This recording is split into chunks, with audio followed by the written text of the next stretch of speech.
as you'll be filming today's episode on a dedicated cinema camera. Neil, I now pronounce you a cinematographer. Stand. It will not impress women.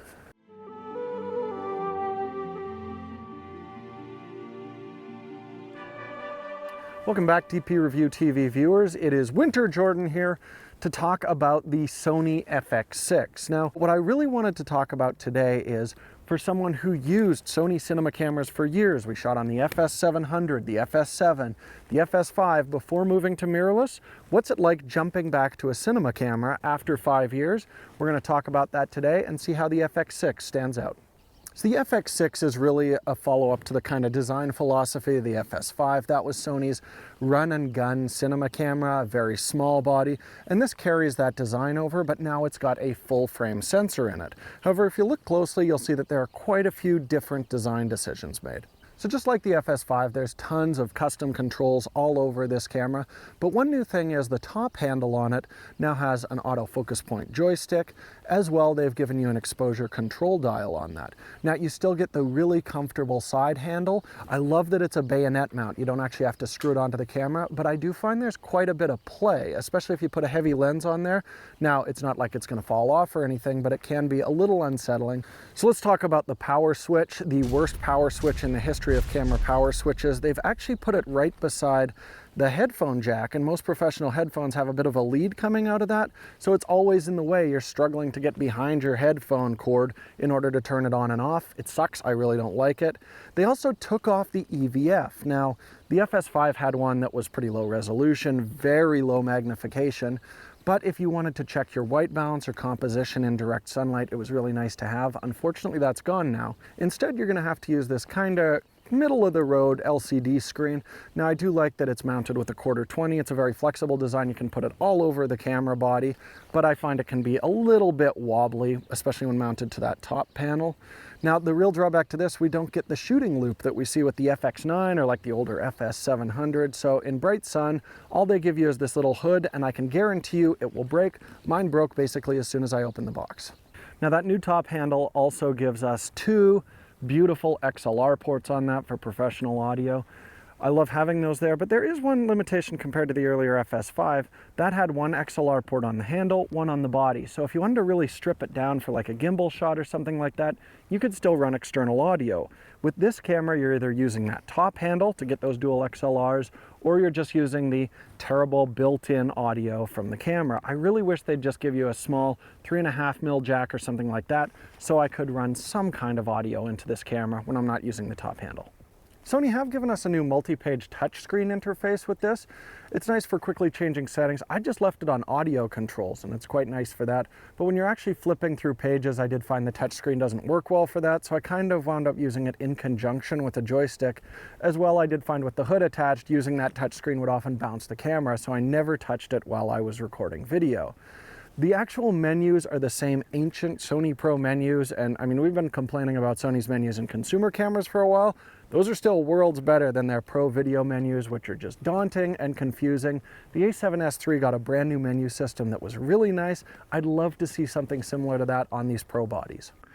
Well, Chris has found the most uncomfortable rock by this entire river, but apparently the composition is lovely. So I'm just gonna man up and talk about my favorite thing on this series of camera. I used the FS5 for years because I loved the electronic variable neutral density filter so much, and that does carry over onto the FX6.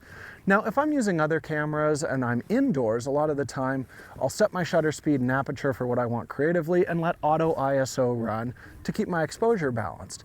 Now, if you're in really bright light, a lot of the time that means you're stacking different ND filters, or you're using terrible variable ND filters that give you cross-polarizing and shift the color. With this, you have none of those limitations. It'll move very smoothly, adjusting exposure. So if you're moving from a bright area to a dark area, it'll handle it without any jarring steps. I love this feature, and this is the biggest thing that I miss shooting on mirrorless cameras. I'm saying this all the time, but record modes are basically the same as what we saw with the a7S III. It's shooting them to dual SD or dual CF Express card slots. Now what I really like here is the majority of the record modes, you can shoot those just using standard SD cards, so you don't have to go out and buy the expensive CF Express unless you want to shoot all-eye compression with some of the high frame rate recording. In terms of what this camera can record, it's very similar to the a7S III. 1080, you can go up to 240 frames per second, but switch it over to 4K, you still get 120 frames, but with a slight crop when you jump over there. Now the one big advantage this has over the a7S III is that this can record cinema 4K.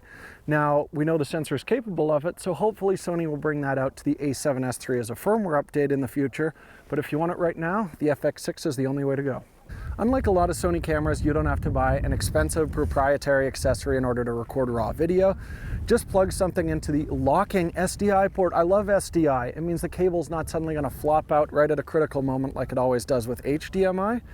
Now it does mean you're going to have to get a little more expensive external recorder, but it goes right into ProRes RAW, very easily editable on Final Cut, and now Adobe Premiere.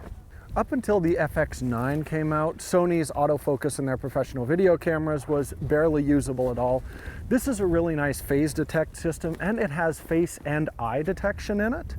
Now, I'd expect it to perform exactly the same as what we'd see on an a7S III because they are sharing a sensor. What I've found, however, is that the eye detect, you have to get quite close before it'll lock on, much closer than you have to with the Sony a7S III. But the biggest issue I have with the FX6 autofocus is actually the interface. Now, with the Sony a7S III, as long as I'm not in the menu, I can just tap on the screen and it'll follow my subject that I've selected. Where with this, I have to tell it that I'm looking to change the focus point, then I can tap on the screen and it'll follow the focus as long as they stay within that, or I can enable face and eye detection, but it doesn't have any of that really nice real-time video autofocus tracking interface that we saw with the S3. It just makes it a little clunky, and again, it slows you down. So the FX6 has S-Log3, which is very usable because it's recording a 10-bit picture, but what sets it apart from the consumer cameras is this also has their Cinematone, which is only available in the Venice, the FX9, and this camera. And I love it. I would say this is my second favorite straight out of camera profile, just below a Turna and even a little bit above the Leica 709 profile in the Panasonics. Nice punchy color, very easy to grade, but there's still quite a bit of dynamic range, over 11 stops in this profile. Unless it's extremely high contrast in your shot, this is the profile I would always use, and I wish I could get this on a mirrorless camera. Using the FX6 to shoot our show for the last few weeks has really reminded me why I went over and started shooting in mirrorless in the first place. I mean, look at the a7S III that shares this sensor. With that, you're getting a beautiful electronic viewfinder, in-body image stabilization, a better user interface, and if you want the extra audio quality, you can get the XLR adapter and get dual XLR input with it.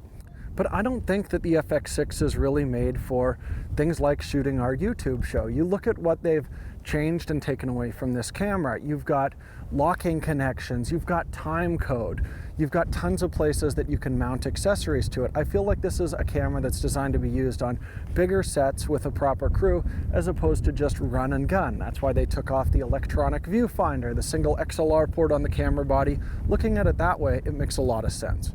Really, I think the FX6 is a great example of what we're seeing happen in the camera world, where we're seeing the cinema cameras being designed for people on a crew, and the mirrorless cameras have really taken over for cameras that are going to be used by a single operator, replacing those smaller chip cameras or the compact cinema cameras that we saw before. One other thing that this reminds me is constantly we get the comments when I'm talking about video features on a stills camera, and everyone says, shut up, Jordan, just buy a video camera. But if I wanted a small video camera with a great electronic viewfinder, good autofocus, it's not going to be an FX6, it's going to be an a7S III, and that's why I'm going to keep talking about mirrorless cameras as video cameras. Thank you so much for watching. Don't forget, subscribe to us. We really need to get those subscription numbers up, and I will see you all again very soon with more DP Review TV.